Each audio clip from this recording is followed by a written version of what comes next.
Hello everyone, मैं जूही आदर्श शिक्षा निकेतन school की टीचर क्लास 4th के लिए ये सेकंड पार्ट लेके आई हूँ। ईवीएस का 5th चैप्टर का सेकंड पार्ट है ये अट्रैक्शन ऑफ फ्लावर्स, जो आपका 5th चैप्टर है उसका।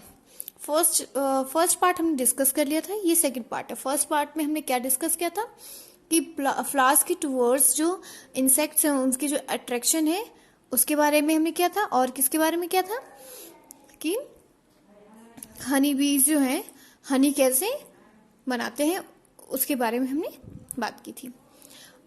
और हमने हनी के बारे में भी बात की थी, हनी बी के बारे में, कि वो 3 टाइप्स के होते हैं, एक तो क्वीन और एक वर्कर और एक drone bee, queen bee, worker bee. ठीक है, ये 3 टाइप्स के हैं।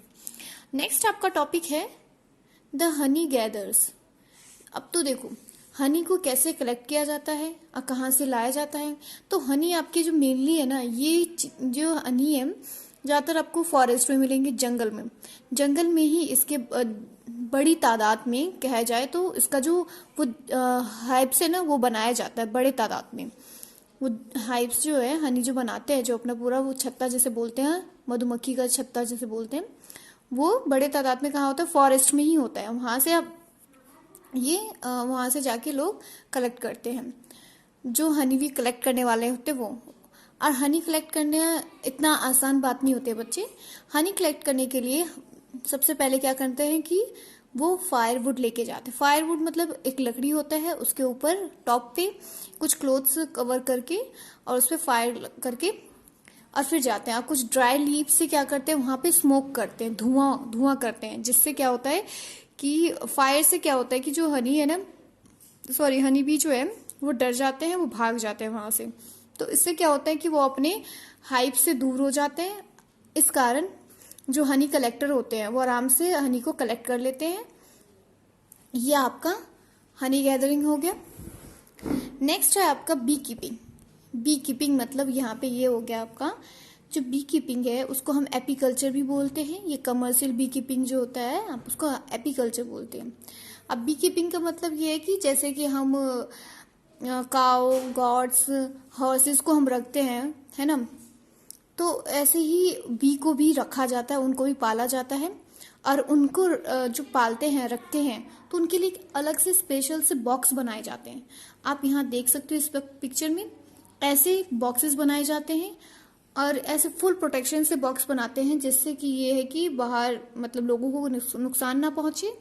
और बी इसलिए कलेक्ट करते हैं, बी को इसलिए रखा जाता है क्योंकि इससे आपको पता ही है बी हनी बनाती है, तो बी तो हनी प्रोड्यूस करती है, तो उसके कारण ये हमारा एक तरफ से बिजनेस पर्पज से भी हो जाता है। ठीक है, आपके जो जो आपके हनीज जो है मार्केट में सेल होते हैं तो किधर से होते हैं, तो इसको जो बी कीपिंग का जो मैंने बताया है, इनको बिजनेस पर्पज के लिए इसे क्या करते हैं, बी को रखा जाता है। फिर वहां से बड़ी बड़ी इंडस्ट्रीज में जाके अपने हनी निकाल के कुछ केमिकल प्रोडक्ट्स यूज करके ये दिए जाते हैं। तो ये जो है आपके बॉक्सेस हैं बहुत अलग तरीके से बनाया जाता है। इस बॉक्स को क्या बोलते हैं, हम अपेरी बोलते हैं, जहाँ पे बी को रखा जाता है, मधुमक्खी को रखा जाता है। और दीज स्टैंडर्ड हाइव्स जो ये बनाए जाते हैं बहुत अलग तरीके से बनाए जाते हैं, बहुत ही अच्छे तरीके से, जिससे क्या हो कि यहाँ से बी निकले ना।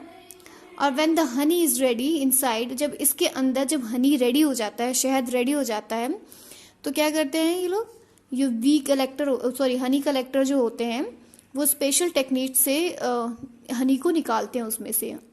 और वो फुल ड्रेस्ड होके आते हैं, फुल्ली अपने बॉडी को कवर करके आते हैं, जिससे कोई उन्हें नुकसान ना पहुंचे, जिससे बी उन्हें बाइट ना करे। ये आपका सेकेंड पार्ट फिनिश हो गया है। फर्स्ट पार्ट मैं आपको पढ़ा चुकी हूँ पहले, ये आपका सेकेंड पार्ट फिनिश है। इससे रिलेटेड क्वेश्चन आंसर्स और एक्सरसाइज आप अपने नोटबुक में प्लीज स्टूडेंट्स नोट कर लीजिए और साथ ही के साथ लर्न कर लीजिए, आपके लिए और भी अच्छा रहेगा।